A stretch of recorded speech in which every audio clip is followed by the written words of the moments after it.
Chapter 7 Jill's Story Once upon a time there was a little girl who loved animals, and she didn't just love them. She could also understand them, and they could understand her. She spent every spare moment of her time with animals and helped them whenever possible. But what the little girl wanted more than anything was the pet of her very own. And even though her parents were really rich and could have afforded to buy her millions of pets, they wouldn't let her have even one, not even an ant. Can I have a pet cat? Cats are annoying. Can I have a pet dog? Dogs are noisy. Can I have a pet guinea pig? Too smelly. What about the pet crab? Too pinchy.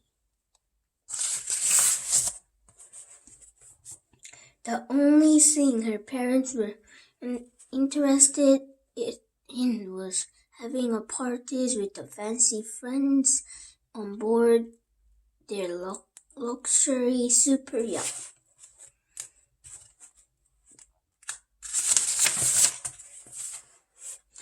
One day, a little girl was on the deck of her parents' yacht when she saw an enormous fish. It was a creamy white with a large greenish-blue veins all over its body, and it smelled like a moldy old cheese. A little girl who knew everything there was to know about animals recognized it at once as the legendary gorgonzola, the greediest and most disgusting fish in the ocean. It stank a little like the skinny cheese it was named after, and swam around the world, eating everything in its path. As the little girl watched in horror, Gorgonzola swam closer and closer and closer. A little girl called out to her parents to warn them, but they were partying too loudly to hear her.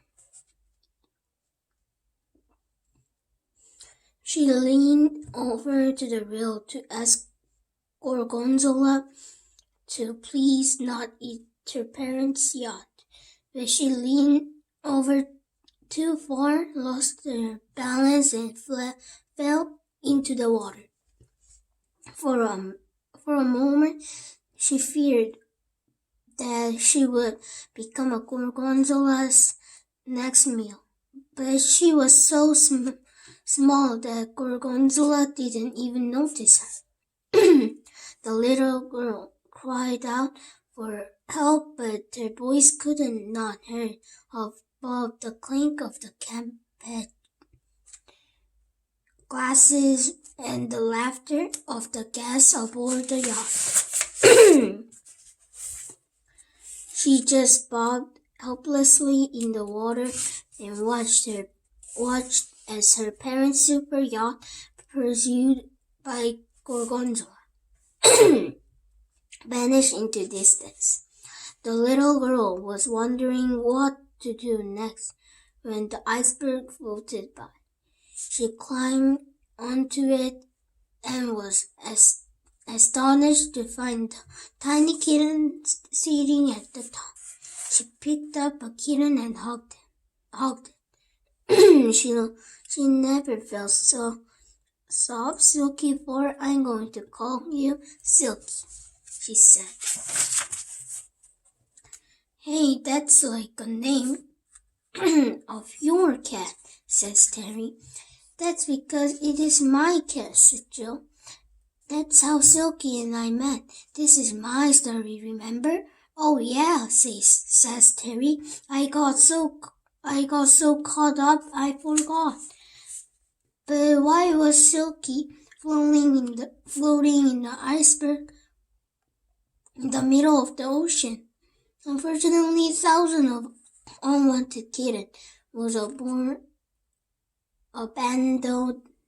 on iceberg every year, says Jill, tear in her eyes. And not just kitten, it happens to a lot of other animals too.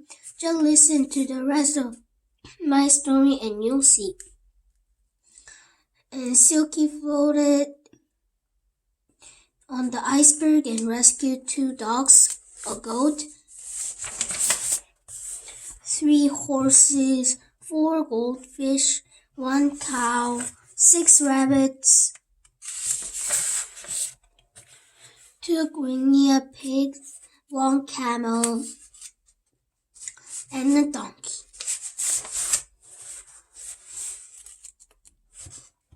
But with all those animals on board the iceberg, it was getting very crowded and very warm.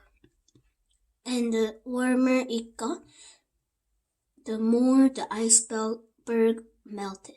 It slowly got smaller and smaller and smaller until finally it was no bigger than an iceberg. What happened then, says Terry. Did you all drown? No, we didn't drown, says Jill. We saw a ship. Thank goodness, says Terry. Yeah, that's what we thought at first, says Jill, but it turned out to be a pirate ship. And that's how I and all animals came to be captured by a terrifying, horrible, and hideous pirate, Captain Woodenhead. I hate pirates, says Terry. Me too, says Jill. And me, I said.